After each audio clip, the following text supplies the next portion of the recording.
Olá, minha gente. Essa é a semana do Dia dos Professores do ano de 2021. Eu gostaria de agradecer pelas lembranças recebidas. Essa da frente é do CEUB, instituição onde eu leciono há 21 anos. As bolsas atrás e o quadro, eles foram dados, as bolsas para as minhas filhas e esposo, o quadro para mim, pela Denise, que é estudante da PUC Minas. Isso, aliás, me honra muito saber que, além dos estimados e estimadas alunas do UniCeUB, nós temos também alunos de outras instituições acompanhando nossas aulas pelo YouTube. Gente, é justamente esse entusiasmo, essa vontade de aprender direito civil que é o combustível que anima um professor a perseverar, né?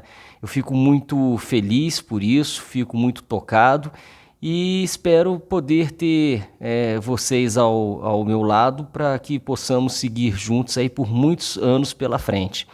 Obrigado por tudo aos meus alunos e alunas e vamos junto, vamos aprender direito civil.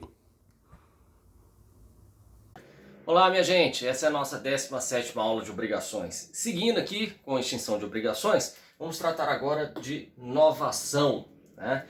Está aqui no nosso código e no nosso roteiro, no nosso código, vamos abrir o Código Civil, né? Ele está aqui. Da novação está no artigo 360, tá certo? E no nosso roteiro nós abordamos a matéria começando pelo conceito de novação. Dá-se novação quando, por meio de uma estipulação negocial, as partes criam uma nova obrigação destinada a substituir e extinguir a obrigação anterior. Então, gente, novação é uma nova obrigação que põe fim à obrigação anterior, mas esta nova obrigação ela permanecerá a obrigar as partes vinculadas a ela, que não necessariamente são as partes da primeira obrigação. Pode até ser que as partes sejam mantidas, mas isso não é obrigatório e nós vamos estudar ao longo da aula. Mas o que eu quero que vocês entendam é que realmente a gente fala novação, existe algo que inova, existe algo novo aqui. Nós temos a obrigação antiga e nós temos uma obrigação nova. A obrigação nova, ela põe fim à obrigação antiga. Tá certo? Por que então ela é uma forma de extinção de obrigações, minha gente? Porque ela põe fim àquela obrigação originariamente estipulada. Então você não vai mais ficar lembrando do que é a obrigação originariamente estipulada, ela estabelecia para as partes, já que ela foi extinta pela nova obrigação. Tá? Então vamos lá. Seguindo o nosso roteiro. Ela se dá na forma do artigo 360 do nosso Código Civil, que diz: dá-se a novação, inciso 1º, quando o devedor contrai com o credor nova dívida para extinguir e substituir a anterior. Então vejam que interessante. Aqui nós temos os polos da relação jurídica obrigacional: sujeito ativo, sujeito passivo, né, que é o credor e o devedor.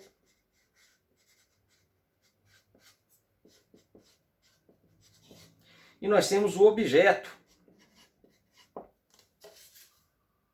Este primeiro exemplo aqui, o artigo 360, né, no inciso 1º, dá-se novação quando o devedor contrai com o credor. Então eles são mantidos, esses aqui são mantidos. Credor, quando o devedor contrai com o credor nova obrigação, nova dívida para extinguir e substituir a anterior. Então muda-se o objeto, vai passar a ser objeto 1. O objeto originário não deve mais ser prestado porque ele foi substituído, né? Extinguindo-se a obrigação originária, nascendo essa nova obrigação. Aí você vai falar: nossa, professor, mas essa mudança de objeto, ela parece tanto com a dação em pagamento? Parece sim, só que a gente vai ver que o que há de diferente é isso aqui, ó. A dação em pagamento não nasce uma nova obrigação. A dação em pagamento é a entrega de um objeto diverso, aceito pelas partes, né, com o fito de pôr fim à obrigação. Então, ele recebeu o objeto diverso e não nasceu nova obrigação. Ali se extinguiu tudo. Então, eu espero que vocês percebam essa pequena nuance. Tá?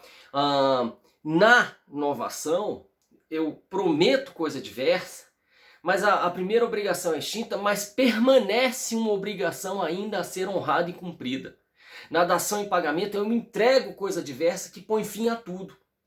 Então, se fosse uma dação em pagamento, seria assim: sujeito ativo, sujeito passivo, objeto, e vem um novo objeto. Mas com a entrega do novo objeto, ó, sujeito ativo, passivo, tinha um objeto, veio um novo objeto, mas com a entrega do novo objeto, essa obrigação toda acabou. Aqui não. Aqui estipulou-se a necessidade de se prestar um novo objeto, mas permaneceu uma nova obrigação. A obrigação não foi extinta na novação. Eu ainda tenho que prestar algo. A obrigação nova persiste. Na dação em pagamento,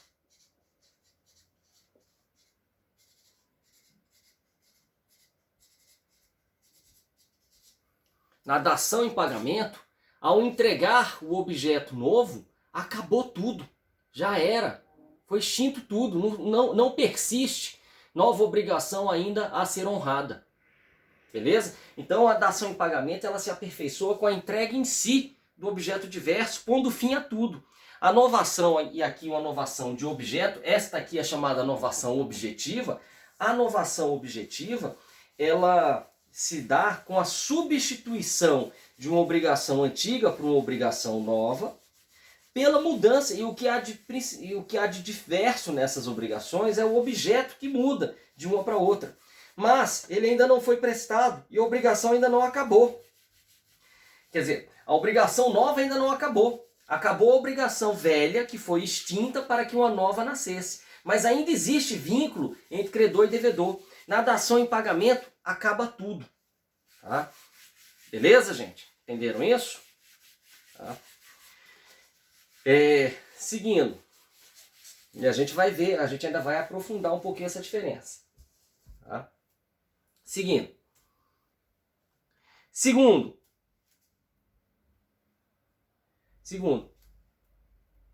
Quando o novo devedor sucede ao antigo, ficando este quite com o credor. Então, se a gente for de novo ao nosso roteiro, essa novação vai ser uma novação de sujeitos, portanto, novação subjetiva. E quando você muda o credor, vamos lá, novação. Sujeito ativo, sujeito passivo, objeto, sujeito ativo é o credor, sujeito passivo é o devedor. Não é isso? O inciso segundo diz: quando o novo devedor sucede ao antigo, ficando este quite com o credor. Então, ó, devedor antigo some, devedor novo.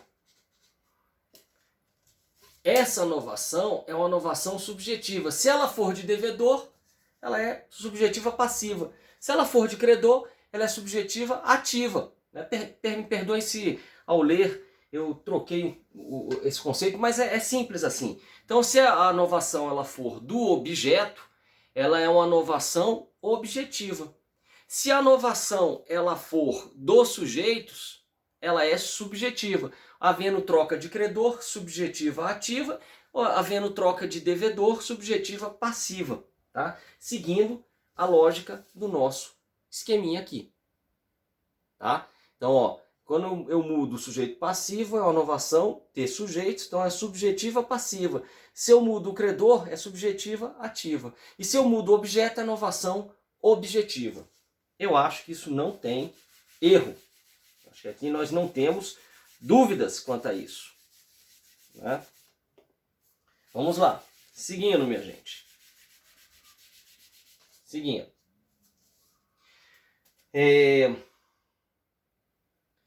Quando, em virtude de obrigação nova, outro credor é substituído ao antigo, ficando o devedor quite com o credor originário. Beleza. Está esquematicamente colocado aqui que nós temos três tipos de novação. Novação objetiva, novação subjetiva ativa, novação subjetiva passiva. Tá? Seguindo. Requisitos. A novação apresenta os seguintes requisitos. Existência de obrigação anterior, que deve ser válida ou, na pior das hipóteses, anulável. De igual forma, as obrigações prescritas podem ser novadas. Não pode, contudo, ser objeto de novação, obrigação nula ou inexistente. De onde a gente deduz, e eu vou voltar aqui para o esquema, mas de onde a gente deduz isso tudo? 367. Salvo as obrigações simplesmente anuláveis, não podem ser objeto de novação, obrigações nulas ou extintas. Porque, gente, e aqui isso tem muito a ver com o que vocês estudaram no semestre anterior, quando nós vimos teoria das nulidades, né?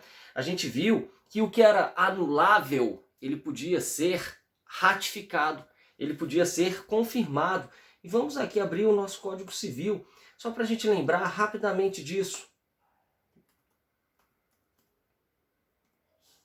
Vamos lá.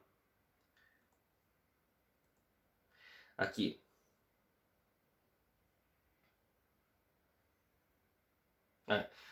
Artigo 172. O negócio anulável pode ser confirmado pelas partes, salvo direito de terceiro. O ato de confirmação deve conter a substância do negócio celebrado e a vontade expressa de mantê-lo. Essa aqui é a confirmação expressa. Mas a gente viu no artigo 174, estudando naquela época, que é escusada, é dispensável a confirmação expressa quando o negócio já foi cumprido em parte pelo devedor ciente do vício que inquinava. Bom, aí você vai falar assim, poxa professor, mas e aí, como é que é isso? Gente, quando ele fala que o cumprimento, ele está falando aqui do pagamento. Né? Então quando você paga, quando você cumpre uma obrigação anulável, você a confirma. Vejam como se aproxima aqui a novação. Quando você chega e fala assim, olha, essa aqui é anulável, você não está dizendo assim, olha, ela é nula, ela já nasceu nula. Eu poderia, se eu quisesse, pagar. Mas vamos fazer o seguinte, eu não quero pagar. Eu não quero pagar o que foi combinado, eu quero fazer uma inovação, quero mudar o objeto. Tá? Eu topo ainda ter uma obrigação com você, mas eu vou extinguir essa obrigação não porque eu vou invocar uma anulabilidade. Eu vou extinguir porque eu vou criar uma nova obrigação para matar a primeira. Nova ação. Então, as obrigações anuláveis, e isso também a gente falou, pelo artigo 182, elas anulado o negócio jurídico, restituir-se-ão as partes ao estado em que antes deles se achavam. E não sendo possível restituí-las, serão indenizadas com o equivalente. Eu dizia à época o seguinte, o efeito da nulidade e da anulabilidade, de ambos, é um efeito ex tunc. Eu volto lá e apago tudo que eu tenho que apagar. A questão é que o nulo já nasce nulo. O anulável tem que ser desconstituído, ele tem que ser reconhecido como inválido, e uma vez reconhecido como inválido, aí eu tenho esse efeito retrospectivo, aí volta e eu apago tudo. Mas vejam, enquanto não houver um pedido específico para a desconstituição do negócio anulável, ele surte efeitos. Porque o que é anulável, e eu também dizia isso na aula no semestre passado, anulável é o que pode ser. Anulável é o que pode ser anulado, não necessariamente será, porque se a parte quiser manter, ela pode. Ela pode manter cumprindo expressamente, ou ela pode manter, e aqui vejam que é um pouquinho diferente do que a gente fala, mas eu acho que o espírito, eu não sei se vocês conseguem perceber o mesmo, é a vontade de manutenção do negócio. Aqui, o 367. Salvo as obrigações simplesmente anuláveis, não podem ser objeto de inovação obrigações nulas ou extintas. E aqui ele se casa com o artigo 172, 173, 174, porque ele diz o seguinte, olha, se você pode pagar uma obrigação, se você pode cumprir uma obrigação anulável, você pode novar uma obrigação anulável. Ela pode ser mantida, ela não nasce nula. Agora, o que é nulo,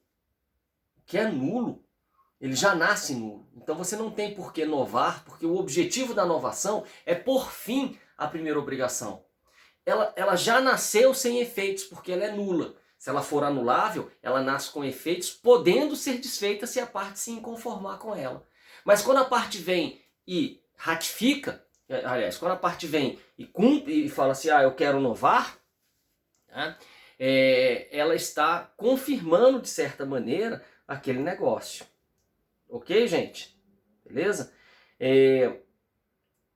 Vamos lá, vamos seguir aqui. Eu acho a gente vai voltar a esse assunto um pouquinho adiante, tá? Mas então as obrigações anuláveis, elas podem ser objeto de inovação. Obrigações nulas, já extintas por qualquer outra razão ou inexistentes, essas não podem, porque o objetivo da inovação é pôr fim à primeira obrigação, fazendo nascer uma segunda. Se a primeira obrigação já não existe, ela já não tem efeitos, eu não tenho como inovar. Tá bom, gente? Vamos lá. Então vamos voltar aqui aos nossos requisitos. A inovação apresenta os seguintes requisitos: existência de obrigação anterior, que deve ser válida ou, na pior das hipóteses, anulável. De igual forma, obrigações prescritas podem ser novadas. Por quê, gente? E aqui, de novo, muito parecido com o que a gente viu. Vamos voltar ao nosso Código Civil. Vamos lá para o artigo. Escolhi mal o artigo, viu? Pronto.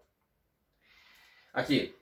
A renúncia da prescrição pode ser expressa ou tácita. E só valerá sendo feita sem prejuízo de terceiro depois que a prescrição se consumar. Tácita é renúncia quando se presume de fatos do interessado incompatíveis com a prescrição. Gente, quando eu procuro alguém, a obrigação já está prescrita. Eu chego pro cara e falo assim, vamos fazer uma inovação? Eu quero substituir o objeto dessa obrigação originária, mas a obrigação já estava prescrita. Bom, tudo bem, se eu não mencionei o fato dela estar prescrita, mas ainda assim eu chamei o cara para renegociar e fazer uma nova ação, eu estou tacitamente renunciando àquela prescrição. Entende, gente? Então, as obrigações prescritas, elas podem sim ser objeto de novação, e ao assim fazer, eu renuncio àquela prescrição para pôr fim à primeira obrigação. Tá? Então, de igual forma, as obrigações prescritas podem ser novadas. Não pode, contudo, ser objeto de inovação obrigação nula ou inexistente. Inexistente porque ela já nasceu inexistente ou inexistente porque ela foi extinta. Tá? Artigo 367 nós já vimos. Tá? E vamos para o segundo requisito. Segundo requisito, diversidade substancial entre as obrigações. Tá? Gente, essa é a pedra de toque, né, da inovação em relação a outros institutos muito assemelhados. Por exemplo, dação em pagamento. Primeiro que dação em pagamento, a obrigação ela é extinta de uma vez e nada remanesce. Na inovação objetiva, eu extingo a primeira obrigação, mas nasce uma segunda que permanece. Então, eu acho que essa é a diferença mais forte entre a inovação e a dação em pagamento. Né? Mas há uma diversidade substancial entre as obrigações. Um simples refinanciamento não pode representar uma inovação. Então, gente, muito cuidado. Né? Eu devo interpretar com muita parcimônia se houve inovação ou não. Normalmente, cláusulas de renegociação pontuais dentro de um contrato, refinanciamento, uma diminuição na taxa de juros, um alargamento de prazo, isso não implica uma diversidade substancial. Tá? E veja, normalmente eu vou entender que essa diversidade substancial ela vem acompanhada do terceiro requisito, que é o ânimo de inovar. O artigo 361 diz: não havendo ânimo de inovar expresso ou tácito, mas inequívoco, a segunda obrigação confirma simplesmente a primeira. Tá? Gente, então olha só, nesse conjunto desses três requisitos, que são quais? Vamos lá, repetindo eles.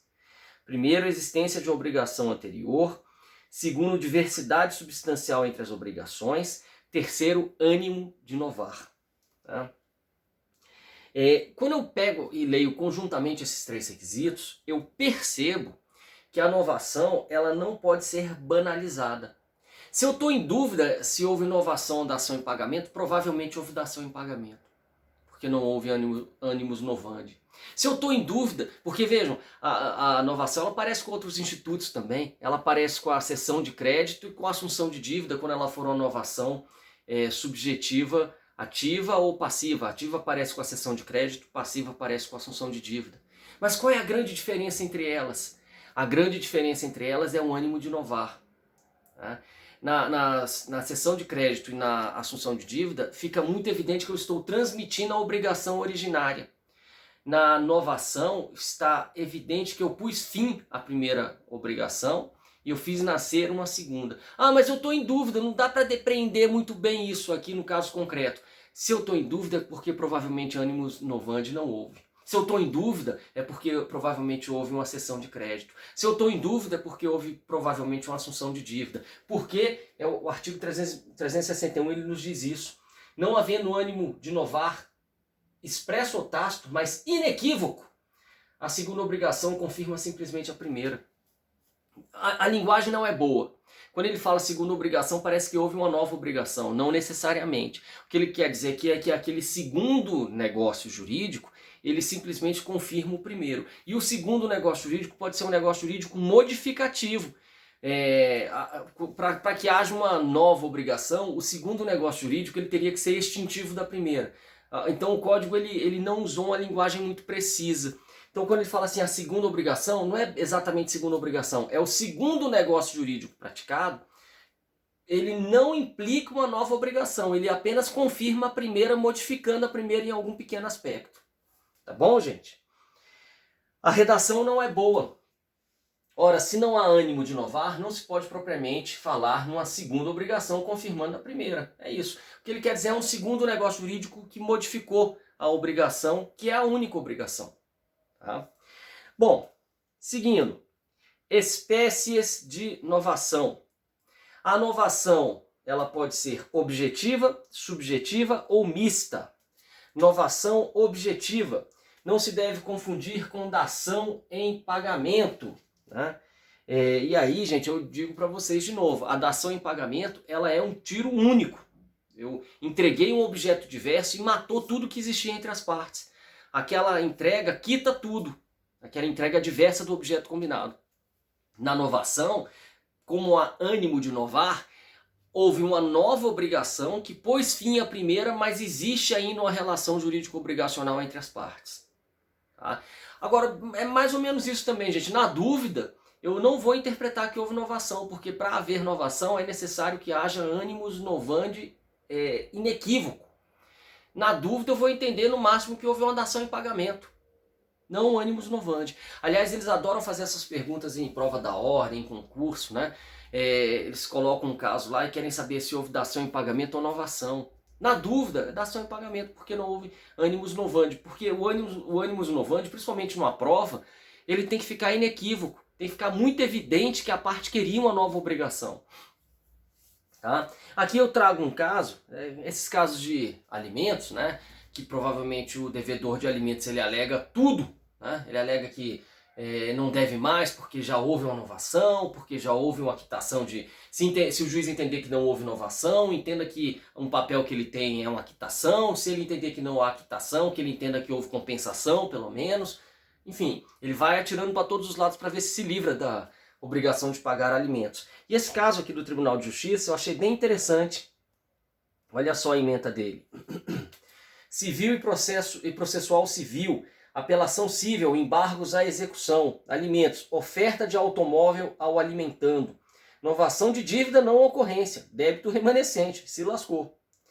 Não se pode confundir novação de dívida com dação em pagamento, cuja ocorrência se verifica quando o credor consente em receber prestação diversa da que lhe é devida, de modo que não prospera a pretensão do apelante de se ver desobrigado da dívida alimentar contraída, sob a alegação de ter ocorrido novação, em razão de ter dado um automóvel a seu filho.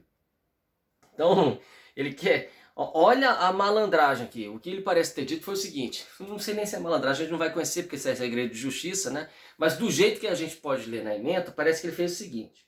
Ele chegou lá e falou assim, seu juiz, seu desembargador, eu não devo mais nada, sabe por quê? Porque eu fiz uma novação, eu era devedor de alimentos. Aí eu cheguei para o meu filho e falei assim, se eu lhe comprar um carro pagando as prestações, a gente extingue a primeira obrigação, que é a de alimentos, e aí vem a segunda, que é de dar um carro, né?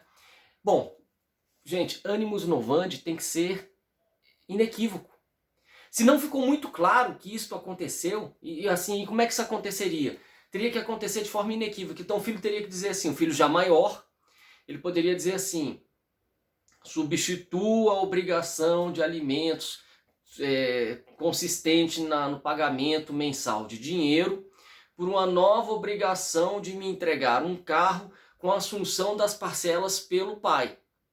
Né? Aí, olha, ele falou que a primeira foi extinta, foi substituída por uma segunda. O animus novandi foi expresso. Agora, se simplesmente o pai dá um carro para o filho, né? Se ele fala assim, ó, te dou o carro pelas obrigações que eu estava devendo, aí é a dação em pagamento. Porque ele não pôs fim à obrigação de continuar pagando alimentos. Entenderam? Então ele entregou o carro, ele queria se ver livre de alimentos.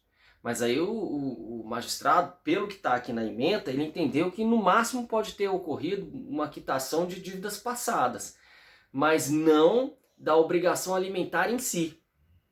Então, ó, não se pode confundir novação de dívida com dação em pagamento, cuja ocorrência se verifica quando o credor consente em receber prestação diversa da que lhe é devida, de modo que não prospera a pretensão do apelante de se ver desobrigado da dívida alimentar. Ele aceitou receber um carro, talvez por obrigações já vencidas, mas ele não aceitou que receber um carro iria desobrigar o pai das obrigações vincendas, porque ele não aceitou que isso fosse uma novação. E o tribunal não embarcou nessa. E aqui vem o resto da choradeira, né? Sobre a quitação, não é qualquer papel que vai implicar uma quitação, e depois ele também afastou uma compensação que teria sido suscitada. Mas é legal ver aqui, esse aqui é o APC 2004-011-07525-18, aliás, 75251-8, APC, relator, desembargador Mário Zambelmiro, na época da terceira turma civil, né, do TJDF. Né? Muito interessante esse caso. Eu tentei até ver se eu encontrava o acórdão em texto integral, mas eu não consegui, certamente por conta do segredo de justiça. Né? Talvez no meio do voto tivesse o nome de uma das partes, eles acabaram não disponibilizando o texto integral. Tá? Bom, seguindo. Novação subjetiva. A novação subjetiva ela pode ser ativa, passiva ou mista. Né? A novação subjetiva, ela vem aqui, ó, artigo 362. A novação por substituição do devedor pode ser efetuada independentemente de consentimento deste, que é uma espécie de expromissão. Vocês lembram quando a gente falou sobre cessão de crédito? Quando o devedor originário ele era expulso da relação por um acerto entre o novo devedor e o credor, né? Então isso era era uma assunção de dívida. Era uma assunção de dívida por expromissão. Né? E aqui também, ó, a novação por substituição do devedor pode ser efetuada independentemente do consentimento dele. Então, no roteiro eu digo, deduz-se, portanto, ser possível a novação subjetiva passiva por expromissão. Nada impede, porém, que ela também ocorra por delegação. Quando é que é a delegação, gente? Delegação é quando o devedor antigo e o devedor novo, eles acordam, né? E eles procuram o credor para dizer, ó, você pode aceitar a entrada de um novo devedor? Agora, aqui fica muito parecido com a assunção de dívida. Então, quando é que vai ser uma coisa, quando é que vai ser outra? Gente, só vai ser novação se neste acordo entre as partes ficar muito evidente que houve a extinção da obrigação originária e a assunção de uma nova obrigação. Se ficar dúvidas quanto a isso, eu vou deduzir que houve apenas a transmissão da obrigação originária, porque não teria havido animus novandi. Então, na dúvida, eu me abraço à assunção de dívida. Eu não vou deduzir uma novação. Novação é uma coisa mais radical que exige diversidade substancial das obrigações e a assunção de uma nova obrigação, com animus novandi inequívoco, ainda que tácito, mas tem que ser inequívoco. Então, na dúvida, eu vou optar pela assunção de dívida e não pela novação. Tá? Bom, é assemelhada à assunção de dívida, bem como ao pagamento por terceiro. E qual a diferença do pagamento por terceiro? Porque da assunção de dívida eu já falei, né? Ela é diferente do pagamento por terceiro, porque o pagamento do terceiro não permanece mais nada entre as partes. Acabou, o credor originário saiu. Na novação, na novação subjetiva passiva, o credor originário permanece cobrando do novo devedor. No pagamento por terceiro, o terceiro paga para o credor originário que sai da história. Aí esse terceiro que pagou, se ele foi um terceiro interessado que pagou, haverá uma subrogação. Se ele é um terceiro não interessado que pagou em nome próprio, poderá haver aqui um pedido de reembolso, como a gente já estudou. Bom, então, seguindo aqui, não se ouvide o outro sim o disposto no artigo 363. O artigo 363 diz: se um novo devedor for insolvente, não tem o credor que o aceitou ação regressiva contra o primeiro, salvo se obteve por má-fé a substituição. Gente, a novação ela extinguiu a obrigação originária. Se ela extinguiu, tirou o cara da jogada, já foi. Então, a nova obrigação, se o sujeito aceitou um novo devedor insolvente, que arque com as consequências de não ter pesquisado bem a situação financeira do novo devedor. A menos que a substituição tenha ocorrido por má fé. E aí vai, sim, ele pode buscar o devedor originário. Então vamos lá. Se o novo devedor for insolvente, não tem um credor que aceitou ação regressiva contra o primeiro devedor, salvo se obteve por má fé a substituição. Já quanto à novação subjetiva ativa, embora assemelhada à cessão de crédito, também com ela não se confunde, porque há o animus novandi. Tá? E a novação mista é aquela que há novação entre uma alteração. Essa sim é a mais substancial de todas. Há uma alteração de credor, uma alteração de devedor, e há também a alteração de objeto. Então, quando eu misturo a alteração de partes com a alteração de objeto, é uma novação mista. Tá bom, gente? Essa aí talvez o animus novandi fique mais evidente nela, porque a diversidade substancial entre as obrigações ela é mais presente. Né? Efeitos. O principal efeito da novação é um efeito liberatório, pois a obrigação originária é extinta. Dispõe o Código, artigo 364. A novação extingue os acessórios e garantias da dívida sempre que não houver estipulação em contrário. Não aproveitará, contudo, ao credor ressalvar o penhor, a hipoteca ou a anticrese, se os bens dados em garantia pertencerem a terceiro que não foi parte na novação. Então vamos lá, esse é um efeito interessante. A novação extingue os acessórios e garantias da dívida. Por que isso? Porque se a obrigação originária ela foi extinta, o acessório segue a sorte do principal. Se eu extinguir o principal, eu extingui também os acessórios. Sempre que não houver estipulação em contrário. Beleza. Peraí, minha gente. Só abrir aqui o nosso código que a gente pode ler nele. Talvez fique mais claro lá. Não aproveitará, contudo, ao credor ressalvar o penhor, a hipoteca ou anticrese se os bens dados em garantia pertencerem a terceiro que não foi parte na novação. Então ele está dizendo o seguinte, olha, em princípio se você fez novação, você acabou com a obrigação originária. Acabando com a obrigação originária, você acabou com as garantias que foram dadas. Salvo se houver o quê? Ressalva. A novação extingue os acessórios e garantias sempre que não houver estipulação em contrário. Ou seja, se houver ressalva, não estão extintos os acessórios e as garantias. Mas ainda que haja ressalva, não aproveitará, contudo, a ressalva, o penhor, a hipoteca ou anticrese, se os bens dados em garantia pertencerem a terceiro que não foi parte da novação. Está dizendo assim, se houve uma garantia dada por terceiro e houve uma novação, esse terceiro está liberado. Mas a pergunta que se faz é, mas espera aí, antes de haver a novação, o devedor ele ressalvou que a garantia permaneceria. Aí o código diz negativo. Se você quis fazer uma novação e você tinha uma garantia dada por terceiro, para que esse terceiro não seja liberado, o terceiro tem que dizer que quer continuar vinculado pela nova obrigação. Porque quando ele quis garantir a obrigação originária, ele quis garantir aquela obrigação, com aqueles ônus, com aquela dificuldade. Veio uma novação e veio uma nova obrigação, quem é que disse que ele quer continuar vinculado, né, a essa nova obrigação? Tá? Seguindo. Operada a novação entre credor e um dos devedores solidários, somente sobre os bens do que contraía a nova obrigação subsistem as preferências e garantias do crédito novado. Os outros devedores solidários ficam por este fato exonerados. Então, gente, o pagamento exonera os devedores solidários. Então, a novação feita por um dos solidários exonera os devedores solidários também. Acho que aqui não tem muita dúvida, né?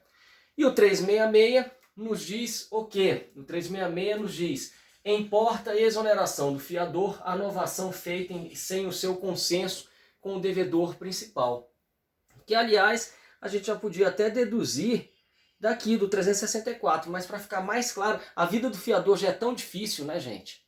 A vida do fiador já é tão difícil, mas importa a exoneração do fiador a novação feita sem o seu consenso com o devedor principal. E ainda tem aqui um outro dispositivo que é mais, eu diria, mais elástico ainda para o fiador do que este. Vamos lá.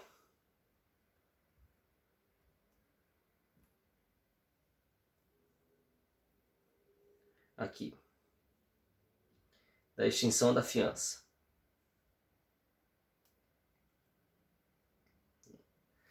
Aqui, ó. O fiador, artigo 838. O fiador, ainda que solidário, ficará desobrigado se sem seu consentimento o credor conceder moratória. Essa moratória, gente, ela pode não chegar a ser uma novação. Se for novação, nós já vimos aqui. Deixa eu abrir os dois, fica mais fácil a gente ver simultaneamente. Se for novação, o 366 protege o fiador. Importa a exoneração do fiador a novação feita sem o seu consenso com o devedor principal. Então, se for novação, o fiador, coitado, já está protegido, ele já está liberado, a menos que esse aí goste muito de ser fiador. Ele fale assim: olha, embora você tenha feito uma novação, vocês dois, eu quero continuar a ser fiador. Eu gosto muito dessa eu me sinto útil sendo fiador. Aí vou te contar, né, gente? O cara pedir para se lascar, né? Mas tudo bem, pode acontecer. Mas se ele não fizer isso, ele está exonerado da fiança pelo fato de ter ocorrido uma novação. Mas a gente viu que a novação é algo assim que eu não posso sair presumindo que houve novação de qualquer jeito, né? Na dúvida, eu posso entender que não houve. Moratória, gente, é a concessão de um prazo a mais para se pagar, né? Ela pode não chegar a ser uma novação, né? Mas ele também já está liberado pela simples moratória. O fiador, ainda que solidário, ficará desobrigado se sem consentimento seu o credor conceder moratória ao devedor. Se por fato do credor for impossível subrogação, se o credor em pagamento da dívida aceitarem amigavelmente do devedor objeto diverso do que era obrigado a lhe dar, ainda que depois venha a perdê-lo por evicção. Então, dação em pagamento, olha que interessante, dação em pagamento também exonera o fiador, ok? Bom, então com isso, minha gente, vamos voltar aqui, nós acabamos a nossa abordagem sobre dação em pagamento. Na próxima aula a gente vê compensação, tá bom? E a gente depois vai falar sobre arras, cláusula penal, etc. E a gente pode começar uma bateria aí de exercícios, né? Eu posso selecionar exercícios de concurso, exercícios de prova da ordem para a gente ir treinando aí obrigações. Tá bom, minha gente? Obrigado pela atenção, um grande abraço.